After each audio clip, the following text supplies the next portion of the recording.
इसलिए होता है महिलाओं को मासिक धर्म। क्या आप जानते हैं कि महिलाओं को होने वाले मासिक धर्म का पुराणों में उल्लेख शामिल है? उन्हें मासिक धर्म क्यों होता है, इस पर एक पौराणिक कथा भी मौजूद है जो इंद्रदेव से संबंधित है। भागवत पुराण में वर्णित एक कथा के अनुसार एक बार बृहस्पति, जो देवताओं के गुरु थे, वे इंद्रदेव से काफी नाराज हो गए। इसके चलते असुरों ने देवलोक पर आक्रमण कर दिया और इंद्र को अपनी गद्दी छोड़कर भागना पड़ा।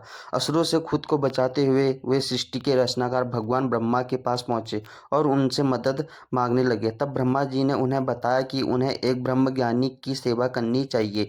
यदि वह प्रसन्न हो गए तभी उन्हें उनकी गद्दी वापस प्राप्त होगी। आज्ञा अनुसार इंद्रदेव एक ब्रह्मज्ञानी की सेवा में लग गए, लेकिन वह इस बात से अनजान थे कि उस ज्ञानी की माता एक असुर थी, इसलिए उसके मन में एक असुरों के लिए एक विशेष स्थान था। इंद्रदेव द्वारा अर्पित की गई सारी हवन की सामग्री जो देवताओं को चढ़ाई जाती है, वह ज्ञानी असुर उसको चढ़ा रहा था। इससे उनकी सारी सेवा भंग हो रही थी।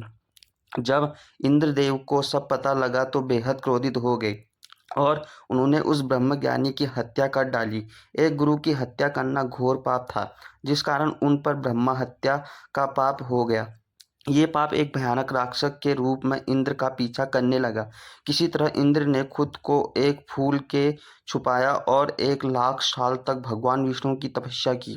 तपस्या से प्रसन्न होकर भगवान विष्णु ने इंद्रदेव को बचा तो लिया, लेकिन उनके ऊपर लगे पाप की मुक्ति के लिए एक सुझाव दिया। इसके लिए इंद्र को पेड़, जल, भूमि और स्त्री को अपने पाप का थोड़ा थोड़ा अंश देना था।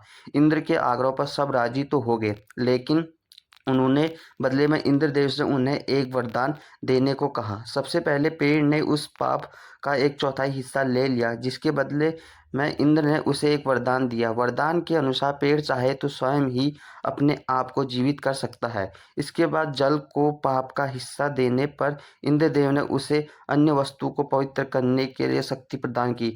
यही कारण है कि हिंदू धर्म आज भी जल को पवित्र मानते हुए पूजा पाठ में इस्तेमाल किया जाता है। तीसरा पाप इंद्रदेव ने भूमि को दिया। इसके वरदान स्वरूप उन्होंने भूमि से कहा कि उसे पर आई कोई भी चोट हमेशा भर जाएगी।